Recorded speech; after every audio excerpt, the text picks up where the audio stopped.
মুহাম্মাদুর রাসূলুল্লাহ সাল্লাল্লাহু মুআজ্জাজ মুহতারাম দিগার হাজিরিন মুসল্লিয়ান ইকরাম, যারা মাইকের আওয়াজ শুনছেন সকলকে জানাচ্ছি অন্তরের অন্তঃস্থল থেকে সালাম, মোবারকবাদ। আসসালামু আলাইকুম ওয়া রাহমাতুল্লাহি ওয়া বারাকাতুহু।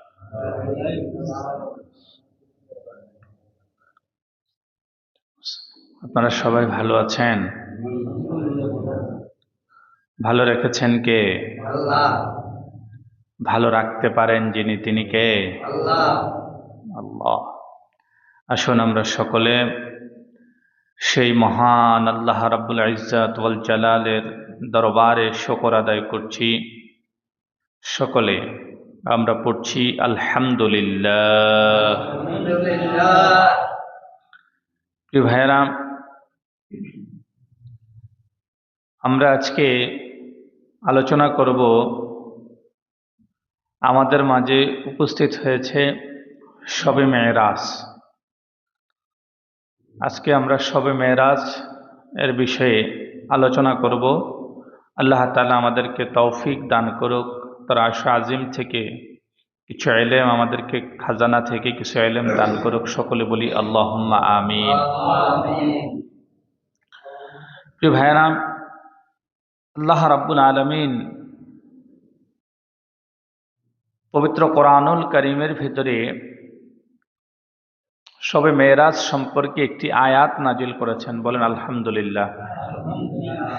সরাসরি একটি আয়াত নাজিল করেছেন। মেরাজ একটি শব্দ, আর ইসরা আরেকটি শব্দ। সূরাটির নাম হচ্ছে বনি ইসরাইল বা বনি ইসরাইল। তো এটার প্রথম আয়াতটা আল্লাহ শুরু করেছেন শবে মেরাজ সম্পর্কে আলোচনা দিয়ে। তো আল্লাহ তাআলা এই সূরাটুকুন, প্রথম আয়াতটুকুন, কিভাবে তিনি মেরাজ সম্পর্কে আমাদেরকে ধারণা দিয়েছেন, কথা বলার সুযোগ আমাদেরকে দিয়েছেন, আমাদের ইমানকে পরিতৃপ্ত করা, ইমানকে চার্জ করার যে চার্জার আমাদেরকে দান করলেন। আমরা সকলে আরেকবার পড়ছি আলহামদুলিল্লাহ। প্রিয় ভাইরা, শবে মেরাজ, মেরাজ শব্দের শব্দের অর্থ হচ্ছে রাত্রি, আর মেরাজ শব্দের অর্থ হচ্ছে ঊর্ধ্বগমন, উপরে ওঠা, উঁচুতে যাওয়া, ঊর্ধ্বে গমন করা। অর্থাৎ শবে মেরাজ শব্দের অর্থ হচ্ছে রাত্রিতে রাসূল সাল্লাল্লাহু আলাইহি ওয়াসাল্লামের ঊর্ধ্বগমন, উপরে ওঠা, এটাকে শবে মেরাজ বলা হয়। সুবহানাল্লাহ বলবেন না? আর ইসরা, ইসরা মানে হচ্ছে ভ্রমণ করা। কি করা? বলো না, কি করা? ভ্রমণ করা, যাওয়া, চলা, আসা। অর্থাৎ ইসরার সম্পর্ক হচ্ছে সমানে সমানে, সমান্তরালে। অর্থাৎ পৃথিবীতে এক জায়গা থেকে আরেক জায়গায়, এখান থেকে আরেকখানে যদি যায় তাহলে এটাকে ইসরা বলে। সুবহানাল্লাহ কোন? এটা বলার পিছনে কিছু কারণ আছে, এটার ভিন্নতার কিছু কারণ আছে। ইনশাল্লাহ আলোচনা করলে আপনারা বুঝবেন। আমার ভাইয়ারা, রব্বুল আলামিন, দয়াময় রব মালিক আল্লাহ রব্বুল আলামিন, তিনি স্পষ্ট করে কোরআনের ভিতরে ঘোষণা করলেন, সুবহানাল্লাযী আসরা বিআবদিহি লাইলাম মিনাল মাসজিদিল হারাম। আল্লাহ রাব্বুল আলামিন বলেন, গোলাম, সুবহানাল্লাযী,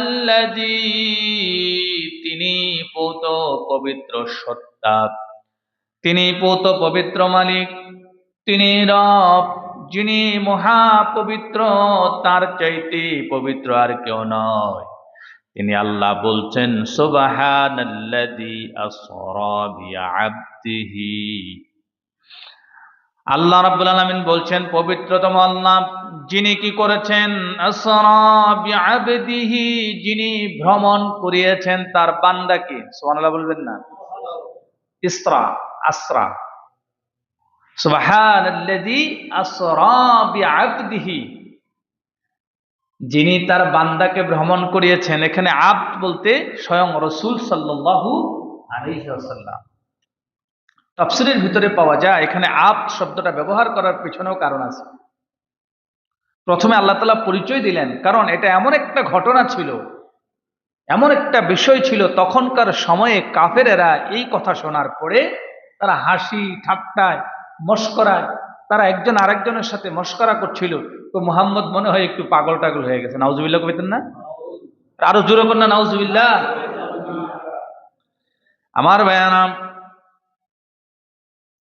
আল্লাহর হাবিব সাল্লাল্লাহু আলাইহি ওয়াসাল্লাম যখন মেরাজ শেষ করলেন, মেরাজ শেষ করার পরে আল্লাহর হাবিব যখন আসলেন, আল্লাহর হাবিব সাল্লাল্লাহু আলাইহি ওয়াসাল্লাম মেরাজের কথা এতক্ষণ পর্যন্ত বলেন নাই, শুধুমাত্র ইসরার কথা বলেছেন। কথা বুঝছেননি আপনারা? মেরাজের কথা বলেন নাই, ইসরার কথা বলেছেন। মেরাজ হচ্ছে উপরে আর ইসরা হচ্ছে জমিনে। আল্লাহর হাবিব সাল্লাল্লাহু আলাইহি ওয়াসাল্লাম তার চাচাকে বললেন, ও চাচা আব্দুল মুত্তালিব, আমি কিন্তু আল্লাহ রাব্বুল আলামিনের মহান হুকুমে, আল্লাহর দয়ায়, আল্লাহর রহমে আমি কিন্তু ভ্রমণ করেছি। কেমন ভ্রমণ? কোত্থেকে কোথায়, কেমনে করলা, কি ভ্রমণ করলাম? আল্লাহর রাসূল সাল্লাল্লাহু আলাইহি সাল্লাম বললেন, চাচা আমি মুহাম্মদুর রাসূলুল্লাহ আজকে রাতের কিছু অংশে, একটা সামান্য অংশের ভেতরে আমি আমার মসজিদে হারাম থেকে আমি মসজিদে আকসা পর্যন্ত ভ্রমণ করেছি। বলেন সুবহানাল্লাহ। বিজ্ঞান প্রমাণ করেছে তখনকার সময়ে এই ইসরা মসজিদে হারাম থেকে মসজিদে আকসা। মসজিদে আকসা কোথায়? ফিলিস্তিন। কোথায়? ফিলিস্তিনে। ফিলিস্তিনে যে মসজিদ ধ্বংস করে দিয়েছে ইহুদির বাচ্চারা, ইহুদিরা, ওখানে আমাদের এই নবীজি স্বয়ং ওখানে গিয়েছেন। তো 42 থেকে তখনকার সময়ে সর্বনিম্ন একটা তেজস্বী ঘোড়া চালালে, ঘোড়াকে যদি চালাতো তাহলে 42 থেকে 45 দিন লাগতো ওখানে যাইতে। কতদিন? 45 দিন, 1.5 মাস লাগতো যাইতে। কিন্তু রসুল বললেন কি, রাতের কিছু অংশে, সুবহানাল্লাযী আসরা বিআবদিহি, আল্লাহ তার গোলামকে ভ্রমণ করিয়েছেন, ঘুরিয়েছেন। প্রত্যেকে মসজিদে হারাম থেকে মসজিদে আকসা পর্যন্ত। সুবহানাল্লাহ না? আব্দুল মুত্তালিব সত্যও বললেন না, মিথ্যাও বললেন না, কিচ্ছু বললেন না। বললেন, ভাতিজা তুমি কি এটা সবাইকে জানাইতে চাও? কয় চাচা কি কোন, আমি গেছি, এটা আল্লাহ আমারে করাইছিল, বুঝলেন, জানাইতাম না? অবশ্যই জানাবো, জানাইতেই তো চাই। আমার বায়ানা, আব্দুল মুত্তালিব তার বংশের সমস্ত নেতাদেরকে, বড় বড় লোকদেরকে ডাক দিলেন। ডাক দেওয়ার পরে আল্লাহর হাবিব সাল্লাল্লাহু আলাইহি ওয়াসাল্লাম তাদেরকে ঠিক অনুরূপভাবে মেরাজ পর্যন্ত না বলে ইসরা পর্যন্ত বলেছেন।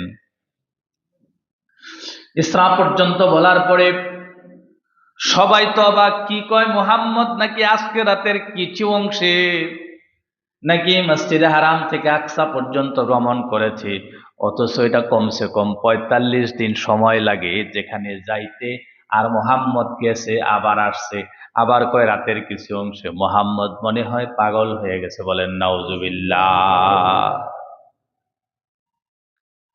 একথা বলার পরে তারা আল্লাহর নবীজির কথা শোনার পরে হাসাহাসি করল। হাসাহাসি করার পরে তারা একটু একজন আর একজনের সাথে মশকরা করতে করতে তারা তাদের বংশের হযরতে আবু বকর, নবীজির সাথী হযরতে আবু বকর রাদিয়াল্লাহু তাআলা আনহুকে ডেকে বলল, আবু বকর শোনো, তোমার সাথী কি বলে, তোমার সাথী নাকি রাতের কিছু অংশে 45 দিনের রাস্তা যেখানে আমাদের যাইতে ৪৫ দিন, আইতে ৪৫ দিন, এত সময় লাগার কথা ৩ মাসের রাস্তা, রাতের কিছু অংশে, সামান্য কিছু অংশে গেছে আবার আইছে, এই কথা তোমার সাথী কয়, তোমার সাথীর একটু জিগাও। কয় কে কইছে? কয় মুহাম্মদ সাল্লাল্লাহু আলাইহি সাল্লাম কইছে। কয় যদি মুহাম্মদ কয়ে থাকে, যদি রসুল বলে থাকে, হযরত আবু বকর কয় আল্লাহর কসম, যদি মুহাম্মদ সাল্লাল্লাহু আলাইহি সাল্লাম এই কথা বলে থাকে, সামি'না ওয়া আতা'না, রাসূলের মুখ থেকে শুনলাম আর আমি বিশ্বাস করলাম। সুবহানাল্লাহ কোন আল্লাহ রাব্বুল আলামিন সঙ্গে সঙ্গে হযরত আবু বকরের উপরে খুশি হয়ে গেলেন। আবু বকরের উপরে খুশি হয়ে হযরত আবু বকরের নামের সাথে আল্লাহ তাআলা সিদ্দিক লাগাই দিলেন। সুবহানাল্লাহ কোন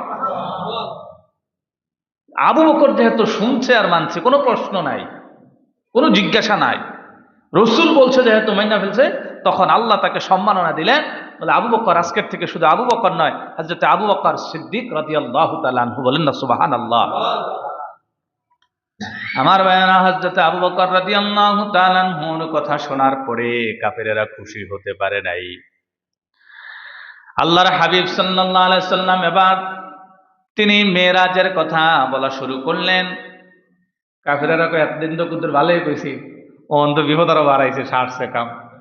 এতক্ষণ তো মার জমিনও আছিল, অন্ত গেছি গে ৭ আসমান ফারুইয়া, সবকিছু ফারুইয়া, বাইতুল মামুর, বাইতুল মামুরের ঘরে গেছি গে সিদরাতুল মুনতাহা, সিদরাতুল মুনতাহার ঘরে গেছি গে আল্লাহর কাছে। সুবহানাল্লাহ না?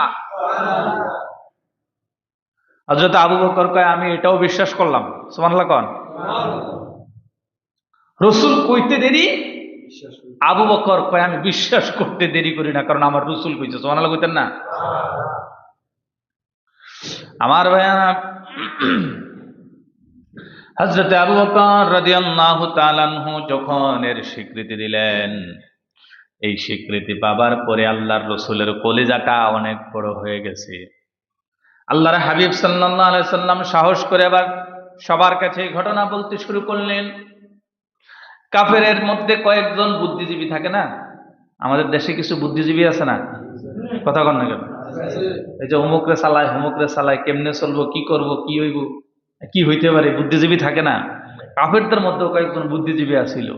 এই বুদ্ধিজীবী গিয়া বুদ্ধি দিছে, এই মুহাম্মদ যে গেছে, এটা তো মিছা কথা কয়, এটা কাজ কর, যে মুহাম্মদ রে গিয়ে জিজ্ঞেস কর কেডা কেডা বাইতুল মামুরে গেছ, বাইতুল মুকাদ্দাসে কে কে গেছো? কয় আমরা গেছি।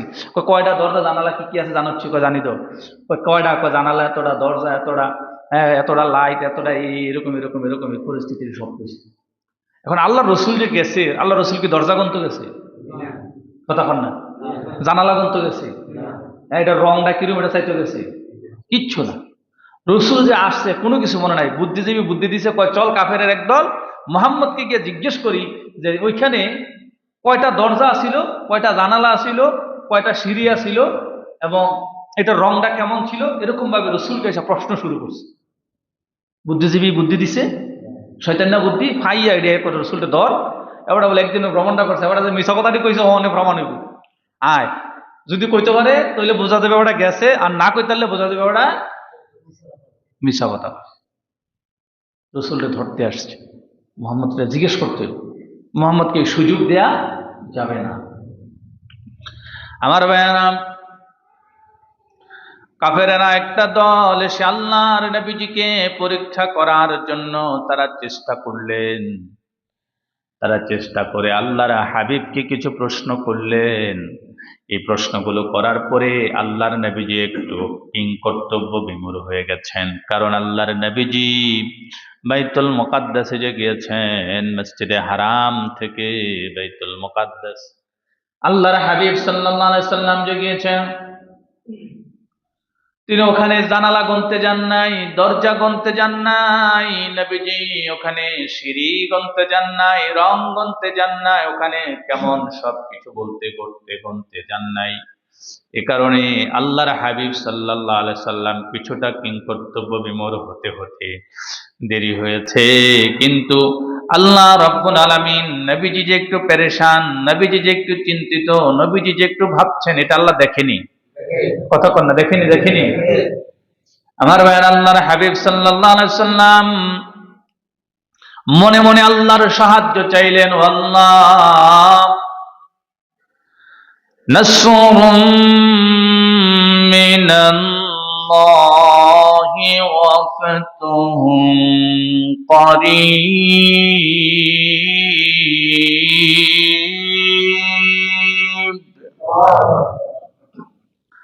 আল্লাহ রাব্বুল আলামিন মুমিনদের সাহায্যার্থে আছে না নাই? আল্লাহর হাবিব সাল্লাল্লাহু আলাইহি সাল্লাম সাহায্য চাইতে দেরি হয়েছে, কিন্তু আল্লাহর হাবিবকে আল্লাহ রাব্বুল আলামিন সাহায্য করতে দেরি করে নাই।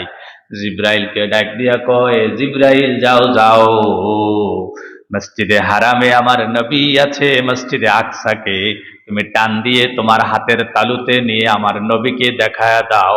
মসজিদে আকসায় কয়টা জানালা, কয়টা দরজা, এগুলো আমার নবীজি দেখবে। আমার রসুল দেখে দেখে গনে গনে গনে গনে সব কাফেরদেরকে উত্তর দিয়ে দিবে। হযরত জিবরাইল আমিন আসলেন, ওখান থেকে বাইতুল মাকদিসকে তিনি হাতের তালুতে করে নবীজির সামনে ধরছে, কয় ইয়া রাসূলুল্লাহ, তারা প্রশ্ন করুক আর আপনি উত্তর দিতে থাকেন। সুবহানাল্লাহ কোন না? ইয়া রাসূলুল্লাহ, আপনি টেনশন করেন কেন? আপনি পেরেশান হচ্ছেন কেন? আপনার আল্লাহ, লা তাহজান ইন্নাল্লাহা মা'না, আপনার রব আপনার সাথে আছেন, আপনি টেনশন করেন কেন? আপনার সামনে মসজিদকে ধরা হয়েছে, আপনি গনে গনে গনে গনে বলে দেন যে ইয়া রাসূলুল্লাহ, আপনি বলে দেন কাফেরদেরকে যে এতটা জানালা, এতটা দরজা, এটার রং এমন, এতটা সিঁড়ি আছে। সুবহানাল্লাহ কোন? আল্লাহর হাবিবের সামনে এভাবে জিবরাইল এসে বাইতুল মাকদাস এভাবে ধরছে। আল্লাহ রাসূল গুনতে আছে, ওয়াহিদ, ইসনান, সালাসা, আরবা, খামসা, সিত্তা, সাবা। নবীজি গনতে গনতে গনে আর কয় দরজা এতটা, জানালা এতটা। কাদেরকে কিতারে ওটা তো গুন্না গুন্না কয়, মনে হয় যে সাইয়া সাইয়া করতে আছে। কিতারে কাপড় তো কিছু কিতারে ওটা মনে হয় যে সাইয়া সাইয়া করতে আছে। এবারে বইরিছে আমরা গুন্না গুন্না কয়, 1 2 3 গুন্না গুন্না কয়, জন শেষ সংখ্যাটা কয় সারে ওইসে দাও। সুবহানাল্লাহ কইতেন না? কি কয় লগের দেরিতে আনছে বুদ্ধি দিবি, ওইসে দাও, আমরা তো গেছতাম, এতটাই জানালা দেখছি, এতটাই দরজা দেখছি। হঠাৎ গুন্না গুন্না কয়, ঘটনা কিটা বুঝলাম না। আল্লাহর রাসূল সাল্লাল্লাহু আলাইহি সাল্লাম বললেন, আমি দরজা গনতে যাই নাই, জানালা গনতে যাই নাই, কিন্তু তোমরা যখন প্রশ্ন করেছো, আমার রব আমার সামনে বাইতুল মুকাদ্দাসকে আমার সামনে তুলে ধরেছেন, আর আমি দেখে দেখে তোমাদেরকে উত্তর দিয়েছি। বলেন আল্লাহু আকবার।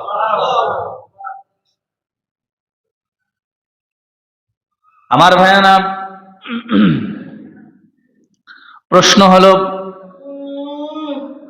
আপনাদেরকে যদি আবার জিজ্ঞেস করি, আল্লাহ রাব্বুল আলামিন বাইতুল মুকাদ্দাস থেকে আল্লাহর নবীজিকে আরশে নিলেন, উপরে নিলেন, মেরাজ করালেন। এখন আপনাদেরকে যদি জিজ্ঞাসা করি, আল্লাহর হাবিব সাল্লাল্লাহু আলাইহি ওয়াসাল্লামকে সুবহানাল্লাযী আসরা বিআবদিহি লাইলাম মিনাল মাসজিদিল হারাম, মসজিদুল হারাম থেকে কি আল্লাহ ইসরাটা করাইতে পারতেন না? মেরাজটা করাইতে পারতেন না? কথা বলেন। নবীজি মক্কাতুল মুকাররমায় বাইতুল্লাহ হারামের পাশে উম্মে সালামা তার ঘরে আছেন, একসাথে ঘর, মসজিদ এবং ঘর। তিনি ওখানে রাতের বেলায় কিছু অংশে ঘুমিয়েছিলেন এশার সালাতের পরে। যখন নবীজির শুরু হয়, নবীজি এখানে আছেন, এখান থেকে তাকে ফিলিস্তিনে নিতে হবে, ওখান থেকে নিয়ে তাকে আপনার উপরে নিল। এর কারণ কি? আল্লাহ তো এখান থেকেই উপরে নিতে পারতেন। কথা কয় না? কথা কন না কেন? পারতেন না? তো নিলেন না কেন?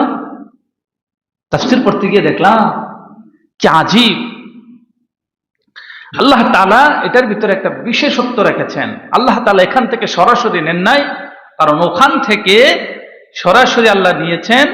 এর মানে হচ্ছে ওখানে যাওয়ার পরে নবীজিকে, এই পৃথিবীতে যত নবী এসেছিলেন সমস্ত নবীদের মাধ্যমে ওখানে রেখে, নবীদের মধ্যে নবীদের উপরে একটা সম্মাননা জিবরাইলের মাধ্যমে প্রথম, কারণ নবীজিকে ইমামতি করিয়েছেন। সুবহানাল্লাহ না?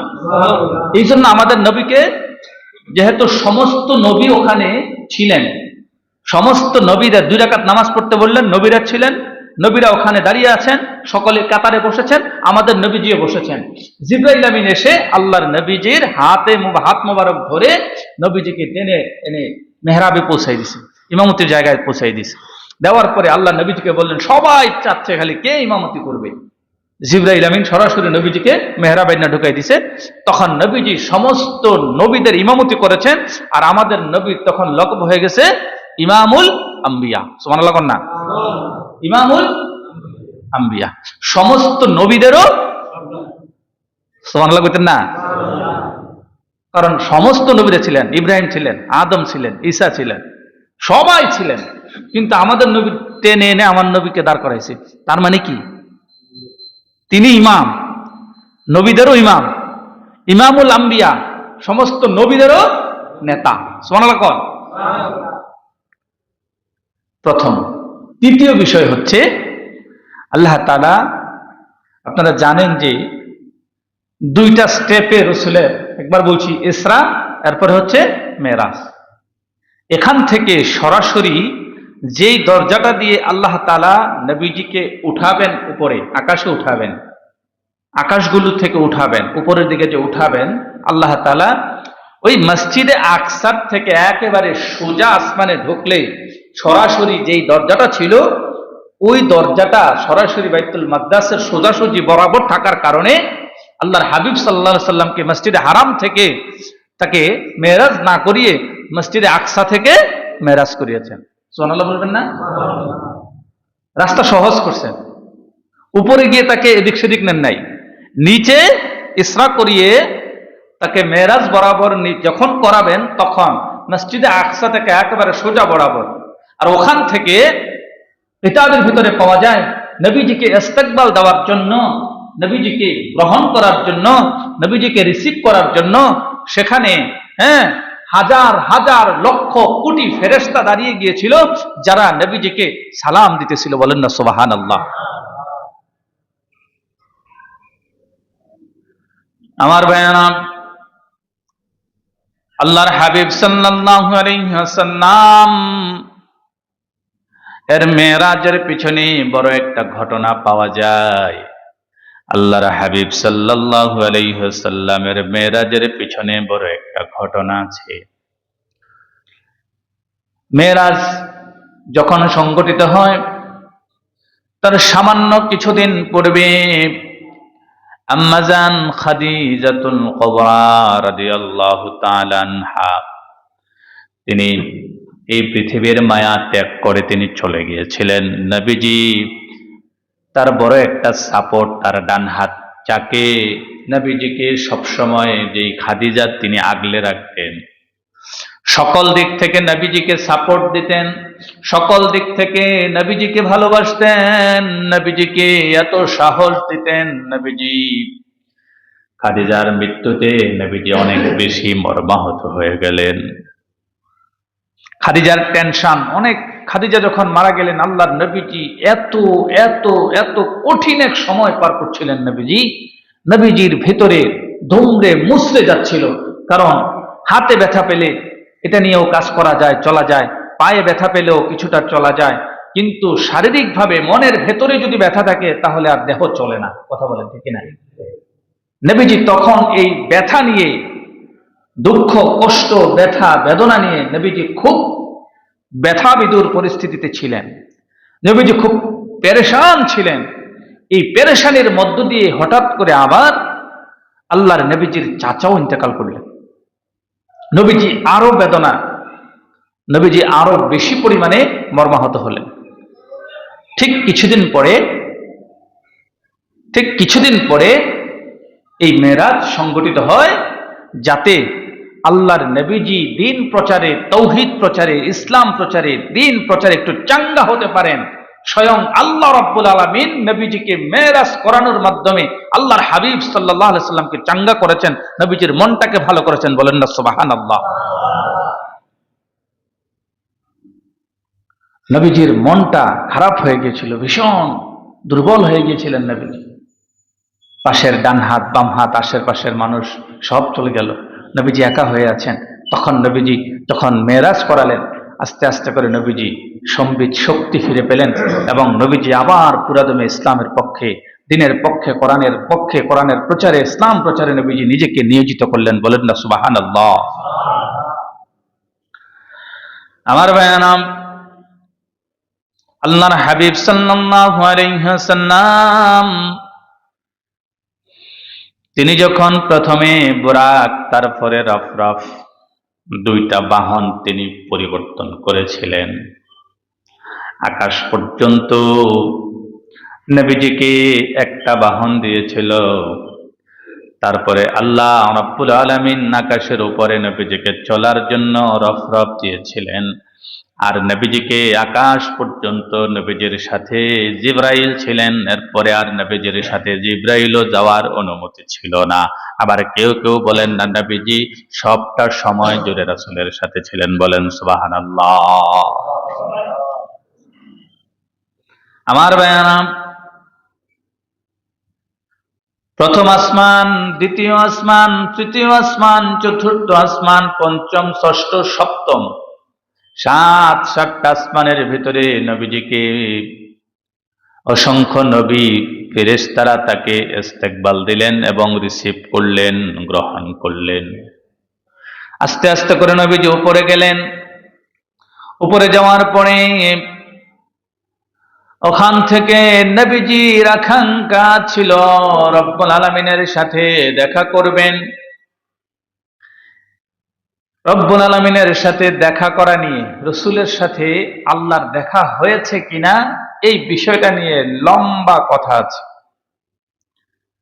হযরতে আবু হুরায়রা থেকে একটা হাদিস আসছে।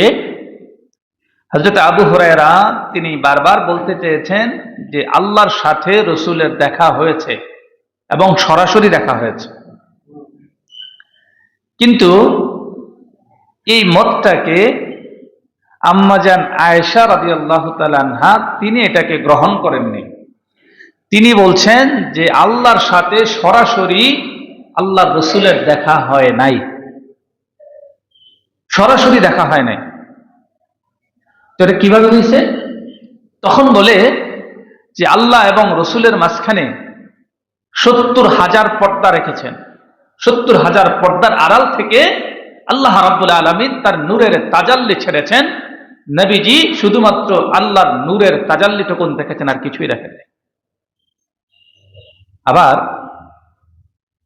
অনেক কিতাবের ভিতরে পাওয়া যায় যে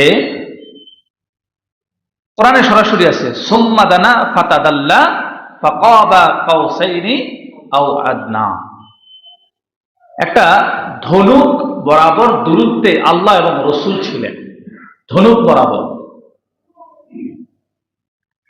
তো একটা ধনুকের ব্যবধান বর্ণনা করতে গিয়ে বলছে 70,000 পর্দাকে যদি একটার পর একটা রাখা হয় তাহলে একটা ধনুকের সমপরিমাণ দূরত্ব হয়ে যায়। ফাকাবা কাউসাইনি আওয়াজ, এটা কোরআনের আয়াত। এবং আরেকটা আয়াতের ভিতরে পাওয়া যায়, আরেক আয়াতের ভিতরে পাওয়া যায় যে আল্লাহ হাবিবের ব্যাপারে, এই মেরাজের ঘটনার ব্যাপারে বলা হয়েছে যে আপনার লাকাদ রাওয়াহু নাজলাতান উখরা ইনদা সিদরাতিল মুনতাহা, যে সিদরাতুল মুনতাহার কাছে যাওয়ার পরে তিনি তাকে সশরীরে দেখলেন। আর নবীজির সাথে দেখা হয়েছে মাত্র 2 বার, মানে এর আগে একবার দেখা হয়েছে, যখন মেরাজে গেছে তখন আবার দেখা হয়েছে। তো এটার ব্যাখ্যা করতে গিয়ে, এই আয়াতের তাফসীর করতে গিয়ে অসংখ্য তাফসীরকারক বলছেন যে এখানে যাকে রসুল দেখেছেন, যাকে দেখেছেন তিনি আল্লাহ ছিলেন না, তিনি ছিলেন খুদ জিবরাইল। এবং জিবরাইল আলাইহিস সালামকে আল্লাহর রসুল তার গোটা জীবনে 2 বার জিবরাইলের সঠিক সূরাতে দেখেছেন। আর এই 2 সূরাতে 2 বার যে দেখেছেন, আগে একবার দেখেছেন, পরে একবার, অর্থাৎ মেরাজের সময় দেখেছেন। অর্থাৎ এই 2 বার জিবরাইলকে আসল সূরাতে তার আসল রূপে জিবরাইলকে দেখেছেন। এটাই কোরআনে বর্ণনা হয়েছে। মেরাজে যাওয়ার পর একবার, আরেকবার সিদরাতুল মুনতাহার কাছে একবার। এই 2 বার আসল সূরাতে 70,000 ডানা অবস্থায় জিবরাইলকে দেখেছে। সুবহানাল্লাহ। তাহলে এখানে আমরা আল্লাহর রসুলের মেরাজ হয়েছে, মেরাজে গিয়েছেন, আল্লাহর সাথে কথা বলেছেন, জান্নাত দেখেছেন, জাহান্নাম দেখেছেন, ওখানে সুদখোরের কি শাস্তি হচ্ছে শাস্তি দেখেছেন, এখানে হারামখোরের শাস্তি দেখেছেন, নামাজ পরিত্যাগকারীর শাস্তি দেখেছেন, জেনাকারীর শাস্তি দেখেছেন। এভাবে আল্লাহর হাবিব সাল্লাল্লাহু আলাইহি সাল্লাম হাদিসে মোট 26 জন, 26 জন, খেয়াল করেন কতজন, 26 জন সাহাবী মেরাজের হাদিস বর্ণনা করছে একসাথে। কতজন? 26 জন সাহাবী নবীজির মেরাজ সম্পর্কে হাদিস বর্ণনা করছে। এখানে আমাদের বিন্দুমাত্র কোনো সন্দেহ আছে মেরাজ সম্পর্কে? কথা কয় না? আছে? কোন ব্যক্তি যদি মেরাজকে, নবীজির মেরাজকে অস্বীকার করে, নবীজির মেরাজ সম্পর্কে যদি দুদুল্যতা যদি ভিতরে রাখে, আল্লাহ কসম করে বলছি ওই ব্যক্তি আল্লাহ রাব্বুল আলামিন সূরা বনী ইসরাঈলের প্রথম আয়াত মেরাজ সম্পর্কে দেওয়ার কারণে ওই ব্যক্তি সঙ্গে সঙ্গে কাফের হয়ে যাবে। কোন ব্যক্তি মেরাজকে অস্বীকার করলে 26 জন, মতান্তরে 25 জন সাহাবী আমাদের যে হাদিস বর্ণনা করলেন মেরাজ সম্পর্কে, কোন ব্যক্তি যদি মেরাজকে অস্বীকার করে, মেরাজ সম্পর্কে যদি তার ভিতরে সন্দেহ থাকে, কোনো ঝামেলা থাকে, ত্রুটি থাকে, তাহলে ওই ব্যক্তি সঙ্গে সঙ্গে 26 জন সাহাবী হাদিস বর্ণনা করার কারণে সঙ্গে সঙ্গে সে ঈমান থেকে খারিজ হয়ে যাবে, বেঈমান হয়ে যাবে। সুতরাং খুব সাবধান। মেরাজ নবীজি করেছেন এবং অনেক অনেক বদ্দিন যারা আছে তারা বলেন যে নবীজি করছে মেরাজ, মনে হয় স্বপ্নে করছে। স্বপ্নে হইলে তো এটা সম্ভব, বাস্তবে তো এটা সম্ভব না। কি কন? বাস্তবে কি সম্ভব? স্বপ্নে হইলে সম্ভব, বাস্তবে তো সম্ভব না। এটা কিভাবে সম্ভব? এক রাতের কিছু অংশে এত কিছু। গেলেন তিনি কই? ওখানে যেতে আসতে লাগে 3 মাস, তারপরে উপর প্রথম আসমান, তারপরে দ্বিতীয় আসমান। এখান থেকে প্রথম আসমানের দূরত্ব যতটুকু, তার থেকেও অনেক গুণ দূরত্ব প্রথম আসমান থেকে দ্বিতীয় আসমানের দূরত্ব, তারপরে আসমান, তারপরে সিদরাতুল মুনতাহা, তারপরে 7 আসমান পাড়ি দিয়ে সিদরাতুল মুনতাহা দিয়ে তারপরে আল্লাহর কাছে যাওয়া, তারপরে জান্নাত দেখা, জাহান্নাম দেখা, সব কিছু নবীজি দেখলেন এবং জাহান্নামীদেরকেও দেখলেন, জান্নাতীদেরকেও দেখলেন। এই যে সব কিছু দেখলেন, সময়ের দরকার না ভাই? তো কিভাবে সম্ভব হয়েছে? আমার রব পারে কি পারে না? কথা কন না? পারেনি? একজন মুফাসসির কেরাম তিনি বলছেন আল্লাহ রাব্বুল আলামিন সব পারেন, যেহেতু তিনি কুন ফায়াকুন বললে হও, হও বলতে যতক্ষণ দেরি তার থেকেও আগে হয়ে যায়, সবকিছু আল্লাহ যা চান তা তো হয়ে যায়। তখন তিনি বলছেন যে আল্লাহ রাব্বুল আলামিন গোটা পৃথিবীর আসমান জমিনের সব কিছুকে তিনি স্তব্ধ করে দিয়েছিলেন, ঘড়িকে বন্ধ করে দিয়েছিলেন। তাজরি, যেটা ঘূর্ণায়মান ছিল, পৃথিবী যে ঘুরত, সূর্য যে চলতো, চন্দ্র যে চলতো, দিন যে চলতো, রাত যে চলতো, সব কিছুকে আল্লাহ স্টপ করে দিয়ে, বন্ধ করে দিয়ে আমার নবীজিকে তিনি মেরাজ করিয়েছেন। মেরাজ করানোর পরে আল্লাহ রাব্বুল আলামিন আবার তিনি এই পৃথিবীকে পরিচালনা শুরু করেছেন। বলেন না সুবহানাল্লাহ। বুঝতে একটু কষ্ট হইতেছে মনে হয়, একটু সহজে বুঝাই। অ্যান্ড্রয়েড ফোন ধরছেন এমন কেউ আসেনি? কথা কয় না? আছে? নাই? অ্যান্ড্রয়েড ফোন ধরেন, ভিডিও চালান না আপনারা? আরে কথা কন না কেন? ভিডিও চালান না? ভিডিও চালানোর পরে একটা এমনি চাপ দিলে 5 আছে, মানে এটা বন্ধ, স্টপ হয়। কথা কয় না? হয়নি স্টপ হয়নি। এই স্টপ হওয়ার পরে আপনি মাঝখান দিয়ে যান একটা কাজ করতে, কইলে সেরা যেখানে স্টপ করে গেছেন ভিডিওটারে আবার কতক্ষণ পরে এই চাপ দিলে এখান থেকে আবার শুরু হয়নি। আরে কথা কন না কেন? শুরু হয় না? এই আল্লাহ রাব্বুল আলামিন এই গোটা পৃথিবীর সমস্ত এই যে তাজরি, ঘূর্ণায়মান, সূর্য যে ঘুরে, চন্দ্র যে ঘুরে, দিন যে আসে, রাত যে আসে, একটার পর একটা যে চলে, আল্লাহ রাব্বুল আলামিন তাদের চলাফেরা সবকিছুকে স্টপ করে পাশ দিয়ে আমার নবীকে পৃথিবী থেকে তিনি 7 আসমান পাড়ি দিয়ে সিদরাতুল মুনতাহা পাড়ি দিয়ে আল্লাহর কাছে নিয়ে গেছেন। আবার ওখান থেকে ঘুরিয়ে জান্নাত জাহান্নাম সব কিছু দেখায় তারপরে আবার আমার নবীকে যখন মসজিদে হারামে এনে দিয়েছেন, তারপর থেকে আবার চলা শুরু হয়েছে। বলেন আল্লাহু আকবার। এই জন্যই বলছেন সাহাবাই কেরাম, অসংখ্য সাহাবী কেরাম বলছেন যে রসুল এখান থেকে ওঠার পরে জিবরাইল যখন বললেন যে আপনি উঠেন, উযু করেন, 2 রাকাত নামাজ পড়েন, রসুল উযু করার পরে যেই উযুটা পানিটা দিয়ে উযুটা করছে, রসুল ঘুরে ফিরে আইয়া দেখে এই পানি চলতে আছে। কথা বলেন? আমরা যদি একটু পানি দিয়ে উযু করি, উযু করার পরে আপনি যখন উযুটা করবেন, আপনি তাকায় দেখেন না যে পানিটা চলতেছে, একটু এদিক সেদিক যাইতেছে, একটু দেখা যায় না? হ্যাঁ, পানিতে উযু করলে। রসুল মেরাজ থেকে ঘুরে আইসা, ভ্রমণ করে আইসা আসার দেখার পরে নবীজি দেখতেছেন তিনি যে উযু করে গেছিলেন এই পানি চলতেছে। মাত্র গড়িয়ে গড়িয়ে সামনের দিকে যাইতেছে, সুবহানাল্লাহ না? তাইলে বোঝা যায় কি, এই পৃথিবীকে আল্লাহ স্তব্ধ করে দিয়েছিলেন, স্টপ করে দিয়েছিলেন। এই যার কারণে গোটা পৃথিবীর মানুষের বোধগম্য পড়ে হয় যে এতদিনে বোঝা যায় যে না, মেরাজ এটা হয়েছিল, মেরাজ সম্ভব।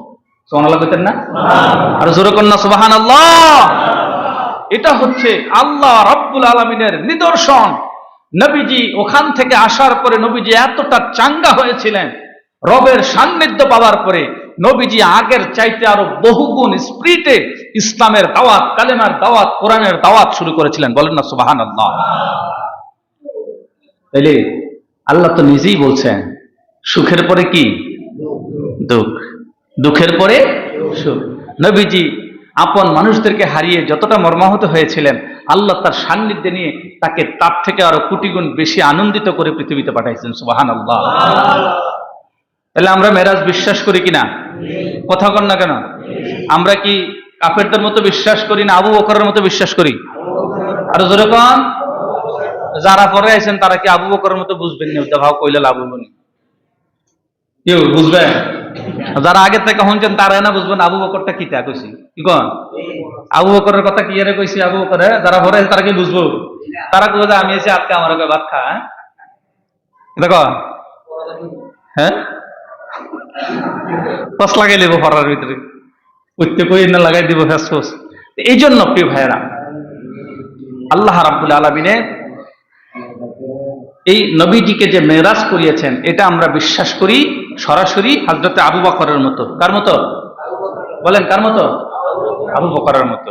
আল্লাহ তাআলা আমাদেরকে কবুল করুক। অনেক আয়াত, অনেক হাদিস ছিল, ওখানে গেছেন, নবীজি নামাজ পেয়েছেন, তারপরে আমাদের জন্য আরো কি কি হাদিয়া ছিল, নবীজি কাদেরকে দেখেছেন, কোন অবস্থায় দেখেছেন, তাদের শাস্তি কেমন ছিল, তাদের কোন অবস্থায় শাস্তি হচ্ছিল, কোন অপরাধের কারণে কোন শাস্তিটা হচ্ছিল, কাকে দেখেছেন, জান্নাতের অবস্থাটা কেমন দেখেছেন, জাহান্নামের অবস্থাটা কেমন দেখেছেন, সিদরাতুল মুনতাহাটা কেমন, নবীজিকে প্রথম আসমানে কারা তাকে সম্বর্ধনা দিয়েছেন, পরবর্তী দ্বিতীয় আসমানে কারা, তৃতীয় আসমানে, এইভাবে অনেক বর্ণনা। মেরাজ নিয়ে কথা বলতে গেলে অনেক লম্বা ঘটনা, অনেক লম্বা আলোচনা, অনেক লম্বা কিছু, অনেক বড় কিছু। এই জন্য প্রিয় ভাইরা, আমি সংক্ষিপ্তভাবে ইসরা থেকে মেরাজ, মেরাজ থেকে আরশ আজিম, আরশ আজিম থেকে আল্লাহর কাছ পর্যন্ত, জান্নাত জাহান্নাম পর্যন্ত ঘুরে সামান্য আধা ঘন্টা শেষ করে দিয়েছি। আলহামদুলিল্লাহ কন। আশা করি আপনারা বুঝতে পেরেছেন। কি বলেন? বুঝছেন না ইনশাল্লাহ? আমাদের ইমানের চার্জ না এটা? মেরাজ মানে কি? মুমিনের ইমানের চার্জ। মুমিন এখান থেকে চার্জ নেবে। এখন মহিলারা জিজ্ঞেস করবে মেরাজের আমলটা কি, কয়টা রোজা রাখতে হবে, কয় ওয়াক্ত নামাজ, কয় রাকাত নামাজ পড়তে হবে? প্রশ্ন আছেন আপনাদের? আপনাদের নাও থাকতে পারেন, গত বছরে তো আলোচনা শুনছেন, আর এবছর মহিলারা শুনছি যে আমার হুজুরের মাধ্যমে প্রশ্ন পাঠাইছে যে হুজুর মেরাজের নামাজটা কেমনে পড়বো, কত রাকাত নামাজ পড়বো, রোজা কয়টা আছে, এগুলো জানতে চাইছে। তো মেরাজ সম্পর্কে যদি বলি, মেরাজ নবীজির এটা সম্পূর্ণভাবে রসুলের জন্য একটা ছিল, খাসভাবে রসুলের মৌজেদা ছিল। পৃথিবীতে 2,24,000 পয়গম্বর, মতান্তরে কম বেশি আরো আছে, কোন নবীকে মেরাজ করান নাই আল্লাহ, কোন নবীকে আল্লাহ মেরাজ করান নাই, শুধু মেরাজ করিয়েছেন আমাদের নবীকে। আর আমাদের নবীকে যদি খাসভাবে মেরাজটা করান, এখান থেকে মুসলমানের ইমানি চার্জ নেওয়া সম্ভব, ইমান দীপ্ত দস্তান নেওয়া সম্ভব, কিন্তু এখানে মুসলমানের জন্য, নবীর উম্মতের জন্য আমল করার মতো কোনো কিছুই নেই। কথা কি বুঝে আসছে? মেরাজের কোনো রোজা নাই, মেরাজের কোনো নামাজ নাই। কথা কি বুঝে আসছে নি? কথা বললেন, বুঝছেন নি আপনারা? মেরাজের খাসভাবে শুধু মেরাজের নিয়তে, মেরাজের জন্য মেরাজ হিসেবে কোনো নামাজ নাই। এমনিতে আপনি মেরাজের রাতে, মেরাজের দিনে অথবা মেরাজ ছাড়াও যে কোনো সময় আপনি নফল নামাজ পড়তেই পারেন। ঠিক আছে? কথা কি ঠিক আছে? নফল পড়তে পারেন, কিন্তু মেরাজের কোনো নামাজ নাই, মেরাজের কোনো রোজা নাই, খাসভাবে এটার জন্য কোনো কিছু করার দরকার নাই। আমরা তাবারুকাইন্না সবাই বৈশাখ দোয়া মিলাদ কইরা এরপরে আমরা অনেক কিছু করে, এটারও দরকার নেই। কথা কি বুঝে আসছে? যেহেতু আমরা জুমায় আলোচনা করে ফেলছি, আলহামদুলিল্লাহ কন, জুমা আলোচনা করছি না? যারা মিস করছে তাদেরটা তাদের ব্যাপার, আমরা আমাদের কাজ করছি, আলহামদুলিল্লাহ কন। আল্লাহ তাআলা এখান থেকে আমাদেরকে ইমানি শক্তি, ইমানি চার্জ নেওয়া এবং আমাদের বাকি জীবন পরিচালনা করা, আল্লাহর জন্য নিবেদিত হওয়া, রসুলের প্রেম ভালোবাসায় আমাদেরকে উজ্জীবিত হওয়া এবং ইসলামের প্রতি আমাদেরকে নিবেদিত হওয়া এবং কোরআনের প্রতি আমাদেরকে সর্বাত্মকভাবে মনোনিবেশ করার তৌফিক আল্লাহ তাআলা দান করুক। সকলে পড়ছি আল্লাহুম্মা আমিন। আমা তৌফিক ইল্লা বিল্লাহ। আসসালামু আলাইকুম ওয়া রাহমাতুল্লাহি